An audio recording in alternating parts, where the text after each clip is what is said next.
engines. This is the Women's Motorsports Network. From dirt track nights to the bright race lights, from the garage to victory lane. Women are rising, chasing the dream, with horsepower running through their veins. Women's Motorsports Network. Hear those engines roar. Stories of courage, speed, and heart, like you've never heard before. Fuel her future, fuel her dreams. Every lap we celebrate. Women's Motorsports Network. Let's hit the track. Let's hit the track. Women's Motorsports Network. Connecting and celebrating women in motorsports. One story at a time. Let's talk about something that doesn't get enough attention in racing: lift and jack safety. We spend so much time focused on what happens on the track, but what happens in the shop or at the track matters just as much. That's where Freedom Race Lifts comes in. They're on a mission to provide safer, more efficient, and innovative battery-operated vehicle lifts and jacks built specifically for racers, teams, and home mechanics. No hoses to trip over, no complicated setups, just dependable, safer lifting power designed to keep you safe while you work. And here's what I love most. They're already huge supporters of women in motorsports, helping create opportunities and safer environments for racers of all ages. So whether you're wrenching in your garage or at the track, make safety part of your routine. Freedom Race Lifts, because being fast is great, but being safe is everything. Visit freedomracelifts.com today. Saving lives one lift at a time. Use coupon code Melinda at checkout for a special discount. Do you love the thrill of motorsports? Take that passion off the track and into your daily life with Pit Crew Creations. We specialize in unique and custom motorsports-inspired home decor, apparel, and accessories designed for fans who live life in the fast lane. Start your day with a personalized mug that fuels your energy, or relax with a racing-themed pillowcase that adds speed to your style. Need a unique keychain or a journal to stay organized? We've got you covered. And for the ultimate gearhead wardrobe, check out our custom shirts and bags that let you wear your motorsports pride wherever you go. At Pit Crew Creations, every item is crafted with passion and creativity, making it the perfect gift for yourself or the racing enthusiast in your life. Whether it's home decor or everyday accessories, we make it personal, stylish, and full throttle fun. Why settle for ordinary when you can live the motorsport lifestyle every day?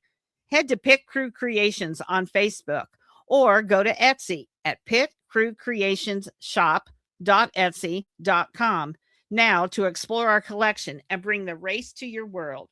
Pit Crew Creations. Hello, everyone. This is Melinda Russell with the Women's Motorsports Network podcast. And I have a lovely guest with me today. I'm going to let her tell you all about herself. So, Kim, I want to welcome you to the show. And would you first share a little bit about yourself? Hey, Melinda, thank you so much for having me. It's a delight to be here. And I think it's just great that we even have something to talk about with women in motorsports. I wish there were a lot more of us. But so my name is Kim Estep, and I am Kim Estep Races on Instagram. And you probably want to know how I even got into doing this. Well, as a small child, I loved ponies first, but I realized quite quickly that I was not going to be able to be the jockey on the Black Stallion, which was my favorite movie at the time, because I grew too tall. And so it's funny that between my model horses and my Matchbox cars, my parents never realized I actually had an affinity for beautiful styling of cars in general. And so my most treasured Matchbox cars were my Porsches. And I had no idea that, 30 years later, I would be racing 30, 40 years later, I'd be racing Porsches on the racetrack. Like, it's just incredible that I even got here. But, what's incredible is also that, men approach me and they're like, Kim, how the heck did you get into motorsports? And I said, by accident, because I'm a Capricorn like you. I'm the practical one. I went to college, got good grades, got my first job, right out of college. And I had the practical sedans. Like I had a Honda Accord, like it was the practical sedan. And then I met my husband, who was the youngest in his family of a bunch of boys who were drag car racers in the 70s. And so Scott and I think we got together because of the shared love of motorsports. So when the time came to upgrade our Honda Accord to something more performance oriented, I had a little BMW 330xi in 2004, and Scott quickly realized that it was probably a good idea to go to Lime Rock and teach me how to drive the thing so that I didn't kill myself in the process. So you can imagine how that went down, because I'll bet you a lot of people have this story, and not just women, where they go to the BMW club or they go to the Audi club or they go to the Porsche club and they drive their street car on the track. And it is like they mainlined whatever the most incredible drug is in the world. And the men that taught me how to drive on track were so supportive. They said, Kim, you really have an affinity for this, and I think you should continue doing this.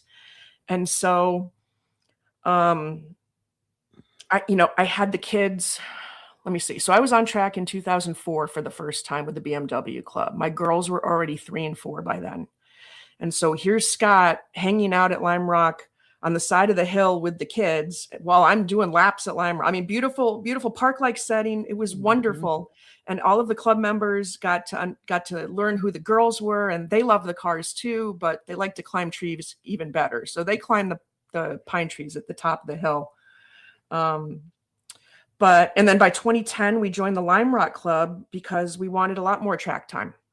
And so we upgraded from the 330xi. We got a little Mini Cooper for a little bit, and then we got a 2009 M3, and that became a track car. But then Scott and I fought over that. And then lucky for me, the director of the club, Simon Kirkby, who's still the club director over there at Lime Rock, said one day, Kim, there's this car that I want you to look at. It turns out it was a 996 GT3 Porsche. And lucky for me, that day, another club member had the exact same car sitting in pit lane. So I go down to this gentleman and I ask him if he can let me sit in the car just to see if I fit. Because I'm really, I'm tall from hip to knee. And so if there isn't enough leg room under the steering wheel, sometimes I have problems crunching myself down in there because I'm 6 feet tall anyway. So long story short, this gentleman was kind enough to let me not only sit in the car, but literally take it for a spin. And when you break it, you buy it. So I made it 2 laps and ended up putting it in the air at the top of the uphill at Lime Rock, very unexpectedly in 3rd gear with a lot of torque. And I ended up buying the car from him and then put it back together. And one thing led to another. And I found my first race shop. The gentlemen and ladies that basically run, they run auto body shops or mechanic shops. And what they do is they prep cars for the racetrack. And so I don't know how much you want me to be able to tell people about who all these people are. But let me just say that I went down to Sebring that January in the Porsche Club and took that car. And again, it was like, it was all over again, like a brand new experience. And so I finished the weekend having done the high performance driver's ed events, telling this owner, like, I want to race, like, I'm ready to race. Let's go racing. This was 2012. So I've been, on track for 8 years already. And luckily that guy said, Kim, please don't race this car because, he was just afraid. Like, he was afraid I was going to put it in the wall. I was pretty aggressive at that point. And he didn't want to take my money by repairing cars. He wanted to take my money by helping me be a better driver and racer. And so fortunately, that was around the time that the Cayman Inter Series was brand new. And so that 996 car became Scott's car. And I got into a Cayman Inter Series car. I think 130 of them or whatever were produced. And so I raced with Porsche Club in that car for the couple of years that series was put on. And I ended up with I won my first trophies. I ended up, I think, 2nd in New England that first year and 3rd nationally in the points, never having raced before in a spec series of Porsches. And so it all started there. And so that's what I did. That's how I got into racing. Wow. And it was kind of just like an automatic step from here to here to here, wasn't it? You kind of started here and then you moved up and you moved up and you moved on, and so I what had was it great, about it it was that guidance. kept It was people. People were so encouraging. The women that I met at the track, the men that I met at the track, they're like, Kim, you're freaking good. Like you're beating me into the corners. But you're predictable. You're safe. I wasn't I think people always, you can quickly identify someone on track that's not going to be someone nice to play with in the sandbox. Let's put it that way. But there are plenty of people on track that you would go, I mean, we risk our lives every single day diving into a corner. And now that I'm here in Atlanta, like getting a pass done or letting someone pass you going, into turn 10, you're coming down from, depending on the car, you're coming down from 150, 160 miles an hour. You got to scrub 100 miles an hour to make that turn. And you want to make sure that you're on track with people that are considerate and we all want to win, but we know at the end of the day, it's really only a plastic trophy and some bragging rights, right? I mean, winning is great, but not at all costs. Exactly. Yes. It's too expensive and it's too much. You lose too much time and you lose too much confidence by, having incidents. So it's much better if we don't have those incidents. Right. So it's the people that keep you going back. What else? Is it going fast? Is it the adrenaline? It's so much. It's like my sister, she rides horses and she trains horses and she teaches people how to ride. I think you just find something in life that you just know is meant for you and you just keep doing it. And there's, I took my horse to college with me. Like I didn't know I'd get in motorsports. Like I really thought riding was going to be the thing. And then it became my sister's profession. So I stepped back and I said, I'm going to let her have this because there were some disputes. I took my horse out to Colorado with me and I was showing out there. And so inside the family dynamic, it's just my sister and I needed to let her have that space. So I backed out and then in Colorado. So I'm like, I'm going to go ski. So I taught myself how to ski. And then that's a whole long story. Obviously I was born to be an adrenaline junkie. Yeah. Jumping horses over fences, skiing fast, and then competitively skiing in the recreational league. It was an easy segue to race cars. And yeah, I bought the business from my father and I'm in the multifamily market. So essentially my customers are they're lenders for apartments and assisted living facilities and nursing homes and stuff that get insurance against those loans from the federal government. And then I help them rate lock those loans. And then they create bonds that get sold to Wall Street. So like I'm in high finance every single day. Yeah. And the best part of racing is you can only do one thing at a time. So when I always have 10 balls in the air at work, when I'm on the racetrack, it's actually relaxing because I can only do that one thing. Yeah. And I think a lot of racers have said that over the years, that I think so. It demands so much focus. It's actually relaxation for your system. Yeah. Well, and it's so different from what you do on a daily basis. Yeah, exactly. Yeah. Yeah. You mean I can be dirty and I don't have to shower and I don't have to put makeup on or I don't have to look good on a podcast. I can just show up at the racetrack, put my suit on, put my helmet on, jump in the car and go. And, right.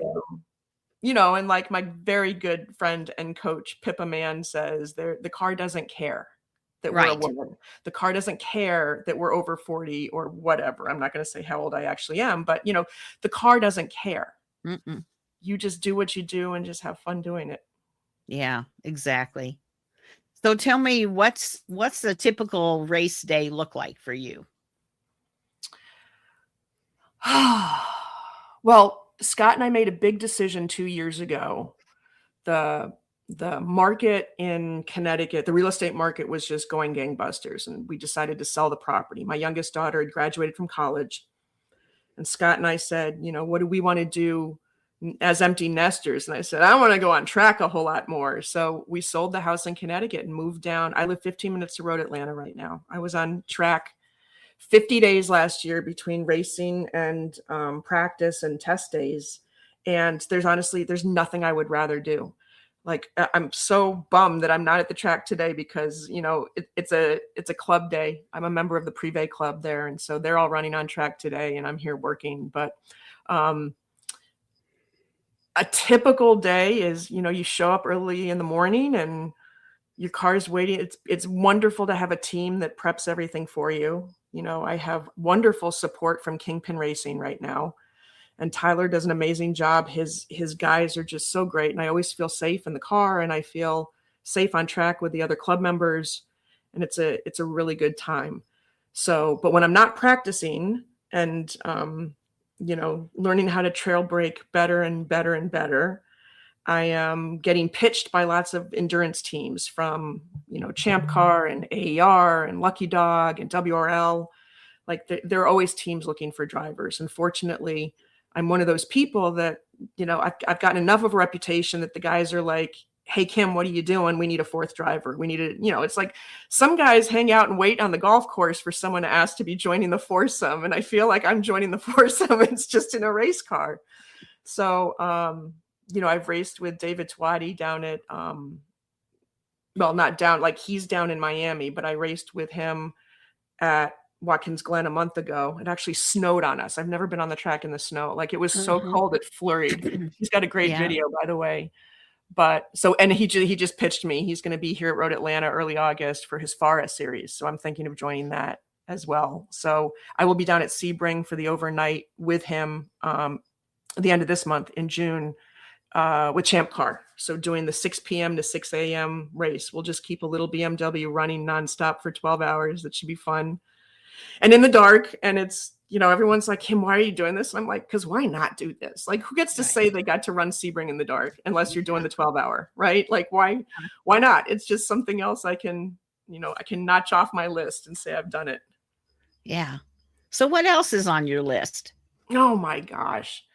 So I don't know. Well, you read my book, right? So I wrote a novel last year about a woman who goes racing, and it's the first in a series of 3 novels. Vivian, she's tough. She's amazing. She's my alter ego. But the best thing about being a writer is she can be whatever I want her to be, And so I am slowly working through book 2, and the story of book 2 is it's cinematic. Like it's awesome. So I can't wait to get that out. So again, and I'm building an AI intelligence company for my industry that's going to help people get more loans and learn about, I don't know, we need a lot more affordable housing in this country. So I hope I'm playing a small part to help that get better. But that, and then my daughter, she'll start her second year at UGA in the fall. She's a social worker, and the other one is an influencer. She's up in Virginia. So I'm a mom, I'm a wife, I'm a business owner, I'm a racer, I'm an endurance racer, I'm a novelist, author, and it all keeps me pretty busy. Yeah.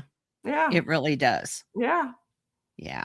And you have so many interests and they're so varied, between the race. It can be boring, right? Like you got to have lots of interests. You've got to have a lot of interest. Yep. So I'll share with you a little bit about what I like to do. Okay. I've been a crafter, somebody who loves to make crafts since I was a little girl. And I don't know if you know what 4-H is, but I was in 4-H way back in the day. Yep. And I liked the cooking part, but my mom was an amazing seamstress. And so I took sewing. And I will never forget the brown checkered dress with the plain brown vest over it. That was popular in the 70s, 60s, whatever. And I had to rip out time. I ripped, and then I sewed, and then I ripped. I hated it. I hated sewing. Really?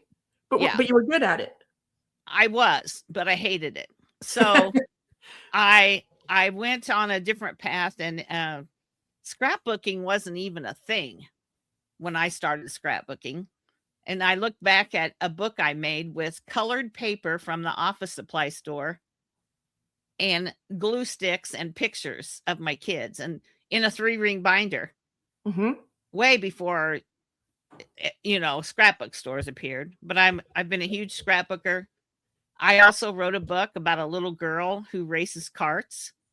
Oh, Um, I've written some music, not the music part, but I wrote the words to some songs about women in racing. And yeah, and I love going to the races and all that. There's so many things. I don't have enough time in the day. That right. sounds like you, Kim. You don't have enough time in the day to do everything you want to do.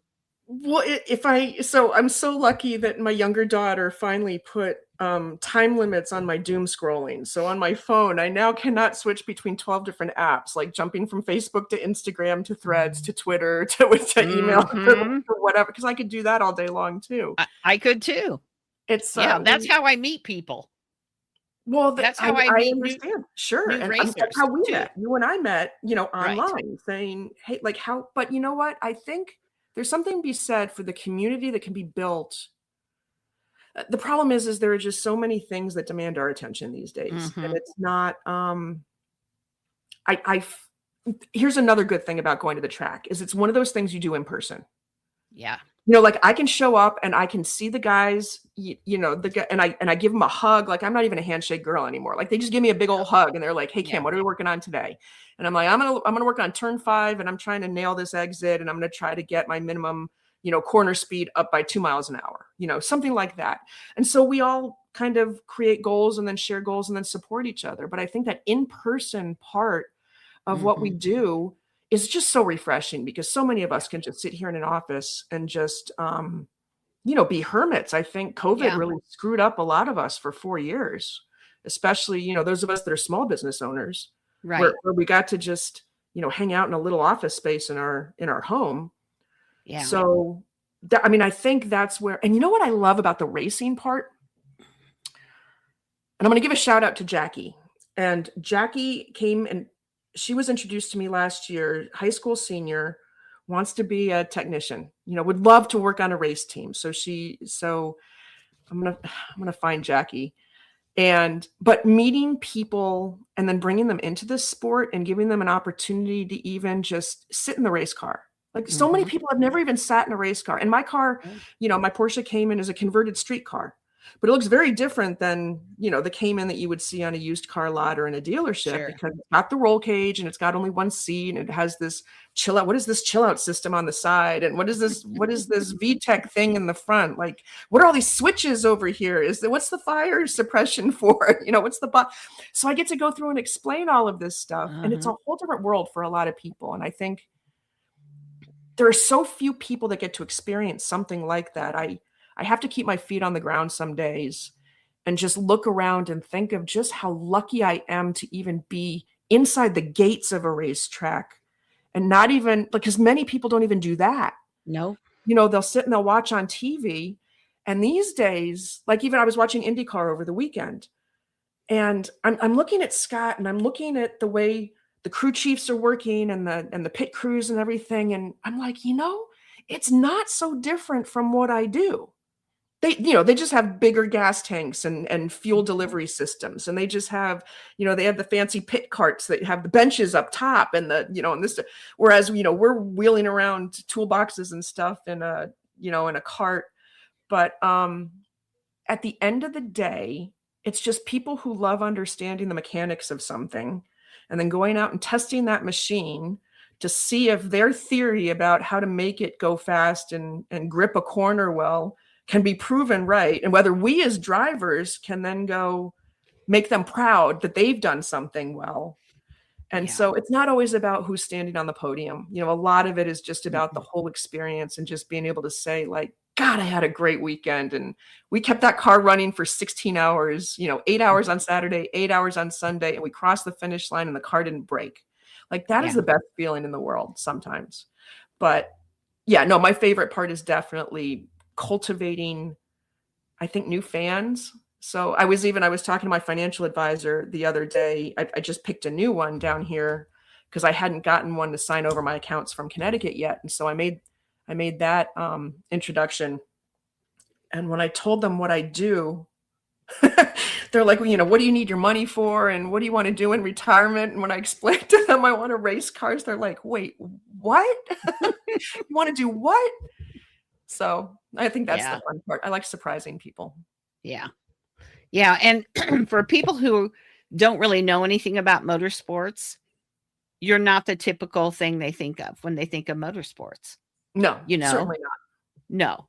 And so that's the part of it that's kind of fun, that you're breaking barriers, you've broken some, and you're showing other girls and younger women, girls, that they can do it too. And I think that's a really important part, because I interviewed a gal earlier this week, and she's the only girl that races at her track in any division.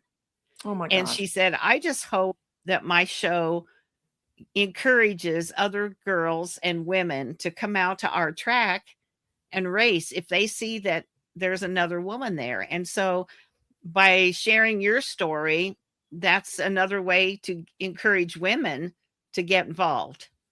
Absolutely. When I was up in Connecticut, I had friends I brought to the track for the first time, and it had never occurred to them that they could take their little Audi out on track and try it. And they didn't know until they met me that that was even an option. And then, so I got them doing it too. Mhm.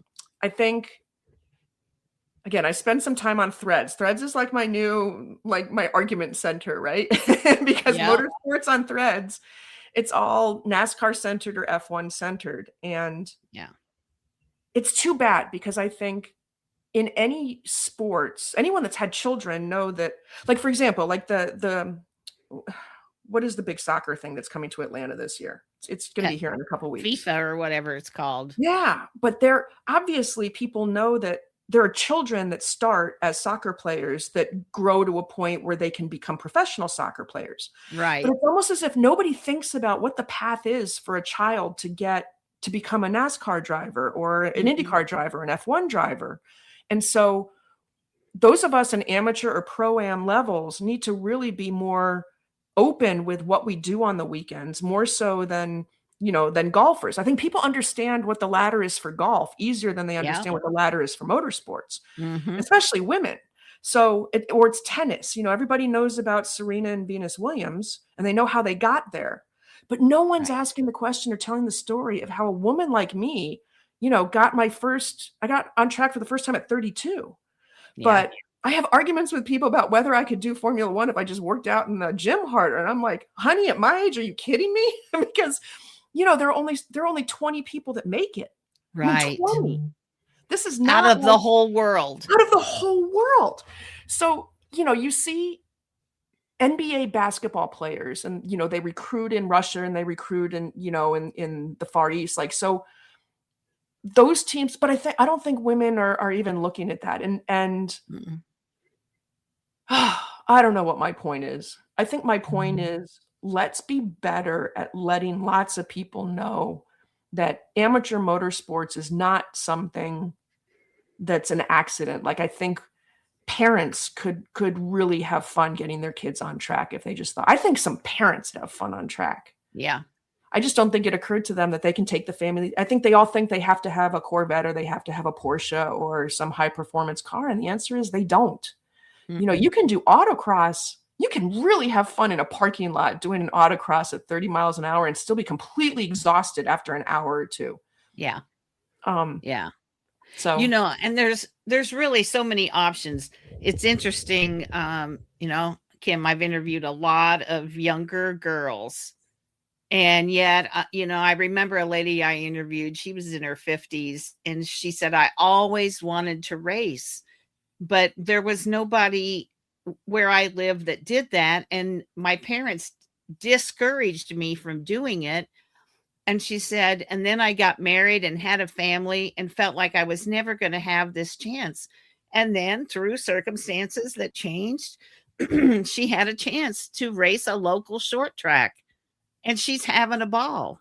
And she thought it was something that was never going to happen because she didn't start as a little girl. Because nowadays, I don't care what sport you're in, whether it's basketball or cheerleading or whatever. If you don't start when you're 5 or 6 years old, by the time you're 16, you're too old to start. That's kind of the perception they give you. And that's not true at all. nope. No, really.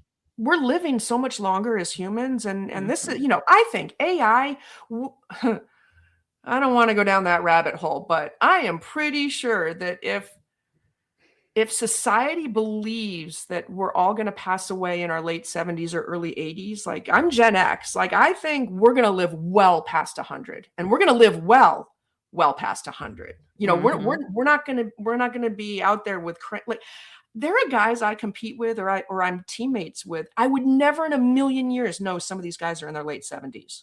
Like they're in their late 70s, but they look like they're in their mid 60s or early 60s even. And so I think having the passion and the just going out and being in the fresh air and being around people that love to do what you love to do, there's nothing better to make your life enriched and worthwhile and give it purpose. And so I think motorsports is a great way, to get there. But on your point about the women, boy, we got to have like some big club or something where we all get together and just share stories, I think. And I'm so lucky when I race WRL, I'm out with Aaron Vogel's team and the ladies that are just kicking tail out at the front of the pack. Yeah. And they're just amazing. All I can do is look at them and go, I want to be like them someday, So, so it's great to see their success, but I wish, gosh, and the problem with being women is there's so few women like me that were able to make the kind of money that allowed me to go pay for it myself. Most women, they're starting the family and raising the kids and staying home. It's really, really rare for them to have a husband that could, like Scott, my husband, that was the stay-at-home dad that could take care of things so that, I could have my hobbies and run the business. So women just don't get the shot. And so we need more help. We need more help. We need more finances. We need Shift Up Now, and we need, the entities to just raise a lot more money to get all of us at every age out there, because it's just good for society. I think it's good for communities, and it also helps, I think, men realize that we are very capable. Yes. You know what I mean about that. Like we're not supposed to be home barefoot and pregnant and raising kids. Like no, there are a bunch of us that have proven, you too, that we can go out there. Again, the car doesn't care.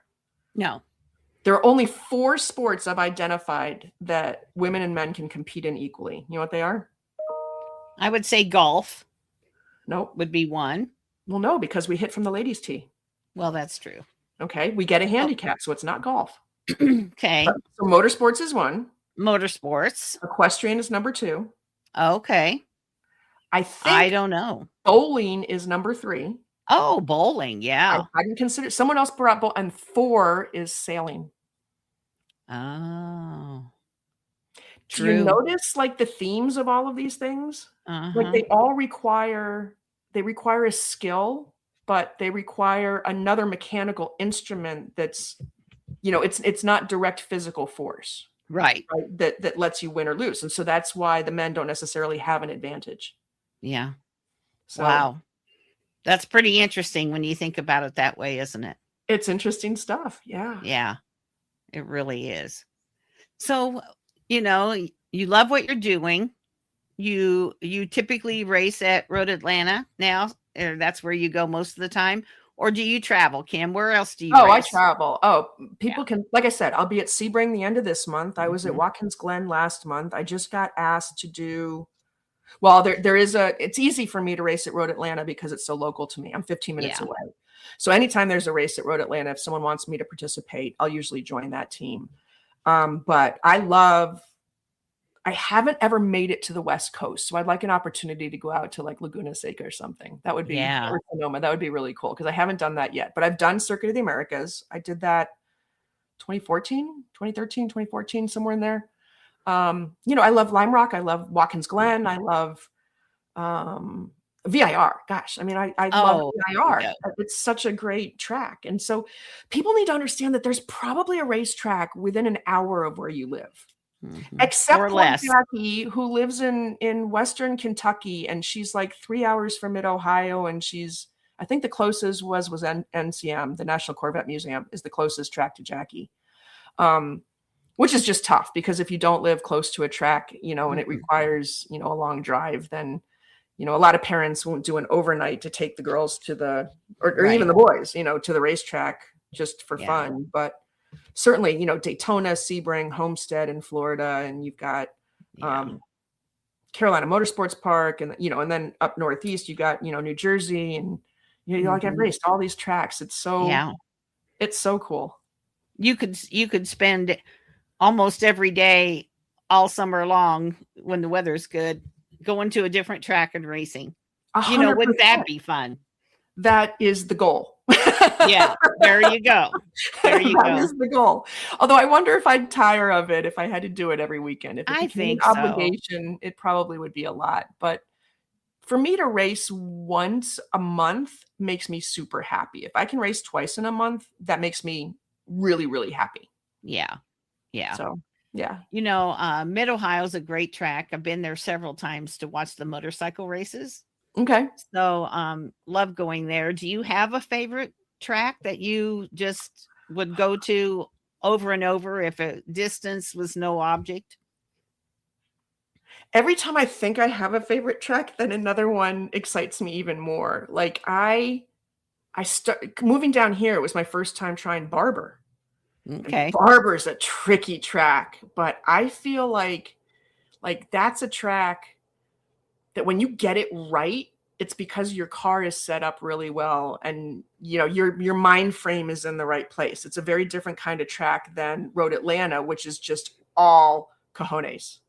Right. I mean, Yeah. there's just certain tracks where it's just, you just don't lift. Oh, and Sebring. I mean, God, like Sebring is another one of these that there are tracks that are super scary because they require high commitment, and you're not going to be fast if you don't commit to those big, scary turns. Sebring's one of those. I mean, even Barber has a lot of high commitment turns, but there isn't a lot of room for error. And Yeah. so, like, I've raced Motorsport up in Canada. It's a Canadian Tire Motorsports Park now, right? I believe Yes. the name has changed a few times, but it's It another has. one of those traditional F1 tracks Mhm. that, with all those concrete walls and very few tire walls, like if you go off, you're smashing the car up. And Right. so, Yeah. but I really, God, I haven't driven that one either since 2014 or 2015. I need to go back up there. Yeah. It just hasn't been on the schedule, but I love Little Lime Rock. Like I have hundreds of hours at Lime Rock because it's my home track, but I love Watkins Glen too. And so I'll Yeah. always take the opportunity to go to the Glen. And Yeah. Mid Ohio I've not done yet. So that'll be a new Okay. one. I'll have to try that one. Yeah. That's And a again, nice place to go. VIR, I love it. I love the S's going up the hill, and I love South Bend, and I love just trying to figure out how to get out of Oak Tree fast. Yeah. Like and I mean, and even Hog Pen, like it's, God, I don't know. Every track. It seems like every track has its specialty that makes you fall in love with it. They're diverse. So it's Yes. not like, and I'm sure, again, golfers probably have the same opinions about certain I'm golf sure. courses. They love certain golf courses because they love certain holes of certain golf courses, because they Mhm. know if they're on their game, they're going to nail that hole well, and that will leap them into, having a good run. So I think certain tracks are like that too, that if you're having a good day and you in the car just feeling good, and again, it's all about that minimum corner speed. So Yeah. if you look at your tape and your data and you realize like you are up on that minimum corner speed, you just know it's going to be a good weekend. And so, Yeah, for sure. and I'm really good at starting. So when that green flag flies, I don't always qualify the best, but you know what? The past few races, I have been able to pick up 6 spots at the start. Wow. I just go for the gap. I don't know how I do it, but I'm usually able to pick up 6 spots at the start. And that, that's a difference. Moving from 12th to 6th, that's a pretty big deal. So I pride Yeah. myself on that because that's where my bond math comes into play, because I can do the calculus in my head. And I Uh-huh. can kind of imagine where someone's going to go or where they're going to lose traction. And then I go take advantage of that and I tuck in under them, knowing that they're going to slide out a little bit. And then I'm past them and I'm just waving. And sometimes they catch me back. Their tires come up to temp, but it's fun to get by them in that first lap. Yeah. Yeah. I think motorsports brings you joy, Kim, because when you talk about it, your eyes light up and you never lose your smile. And that, my husband says the same thing. He's like, honey, I just want you doing whatever it takes to make you smile. And so, Mhm. motorsports has its share of frowny moments for Oh, sure. I know. But Yeah. as long as the good days outweigh the bad days, I think, Yeah. that's the goal. That's what, I sat one day and I just journaled for a little bit. I wanted to think about what I would say to my grandchildren when we were sitting like near the Christmas tree or something on, Christmas Eve, or, when they're like, Grandma, tell me about your racing.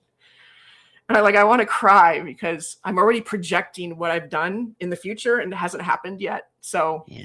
there's a lot more to come. Like I have There big is. plans still. Yeah. There is.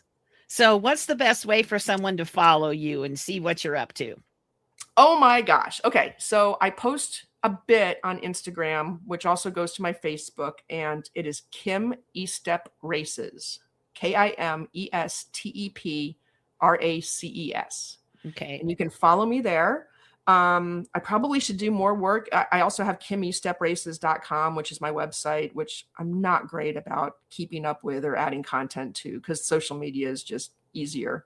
Mhm. But yeah, so anyone that wants to hit me up there or just reach out on, Threads, I think is linked to Instagram. So Yeah. we can start a conversation there as well for anyone that Okay. wants to learn about, I don't know, being an empty nester. Like, you want to go to the track, you want to meet me at Road Atlanta and let me just give you a tour and kind of show you what it's all about. I am happy to do that. That would be Yeah. crazy fun. That would be crazy fun. And I encourage anybody that's listening that's always had that deep down desire to maybe try it, Yeah. to just don't put it off. Get a hold of Kim. Find your local racetrack. There isn't anybody that goes to a racetrack that I know, if someone reached out to them and said, hey, how do I get started? That wouldn't help you, because we all want to grow whatever part of motorsports we're involved in. Yeah, we all were a first timer at some point.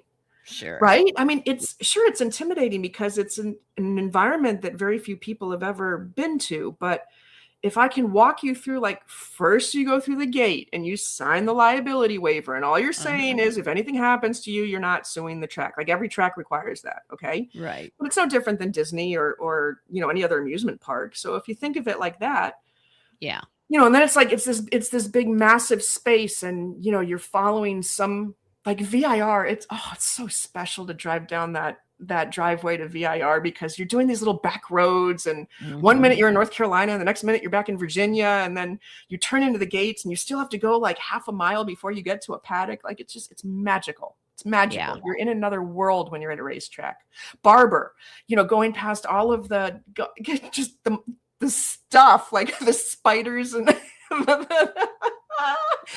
and the lady in the lake, and like we're such quirky people. Yeah. All of us in motorsports, we have to definitely have this huge screw loose in our head because Somewhat. we're psychos. But Isle of Man was last weekend.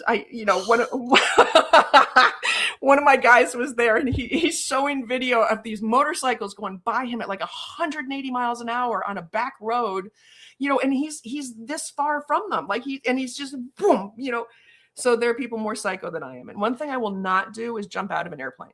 Like, I'm a Capricorn. I will not jump out of an airplane. I will not do not. Some lady that just turned 99 was on the news. She jumped out of an airplane with bless her, instructor. Nope. Heck no. Nope. Isle of Man, that is my husband's bucket list trip. Is it really? Well, what are you waiting for? I don't know. Next year, I guess. Let's do it. You know what they say, if you don't schedule it, it'll never happen. Exactly. So I say you and I schedule it now, and I'll go with you because that would be so much fun to go watch. I would love to go watch that. He would love to go there and see that race. And people die every year at that race. Yeah. It's crazy. And like you said, the people are standing like right there. Yep. Yeah. It's kind of like the old Formula One races. Yeah. I remember my first coach was Peter Argetsinger, and, the Argetsinger family brought F1 to Watkins Glen. And so I remember Peter showing us pictures from his dad's stash that showed, the hay bales were the protective barrier between the cars and the spectators. And I remember there was an incredible conversation I had with Brian Redman one night. There's a whole other story. I drove a Formula One car. Like I'm one of the, at the time, I tested one at Monticello. It was a crazy experience. But at the time, Brian said more women had been in space than had driven an F1 car. Mm-hmm. And so I got to do that. But then after that event, Scott and he and I hung out, and he told us about his time in F1 and how so few of the families got to know each other because any one of them may not have made it by the end of the weekend. You know, and it's not that they didn't make the end of the race, it's that they were no longer living. And so I think we've come so far, and we have to show gratitude also for all of the engineers that help keep us safe from, you know, a Porsche Cup car, like a factory race car, is now so protective and so good.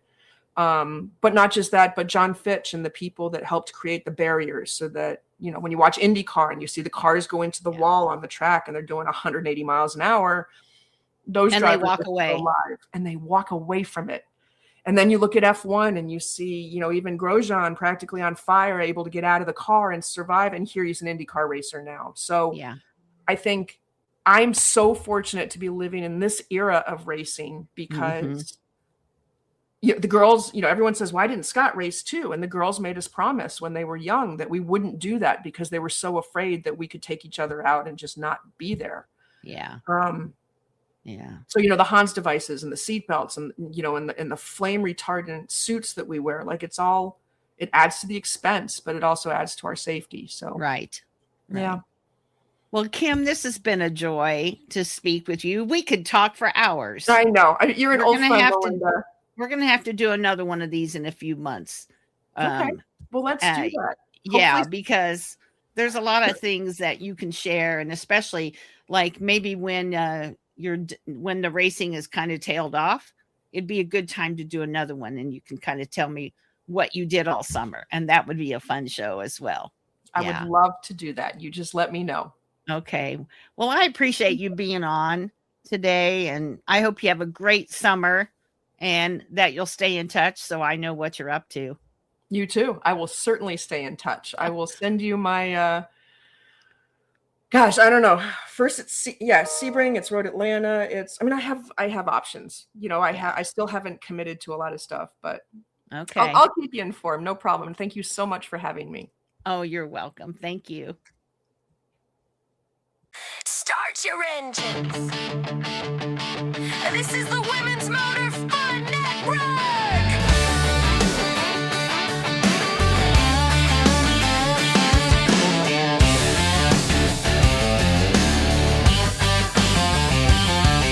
From dirt track nights to the bright race lights, from the garage to victory lane.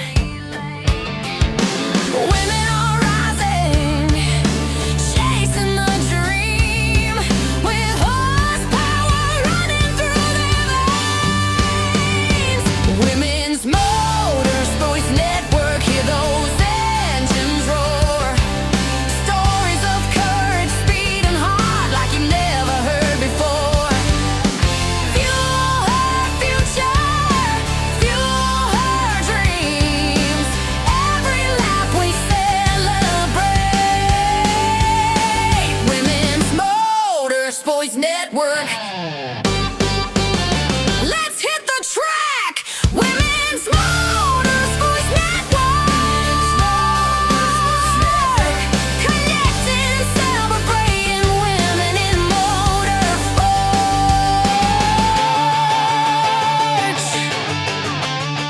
One story at a time.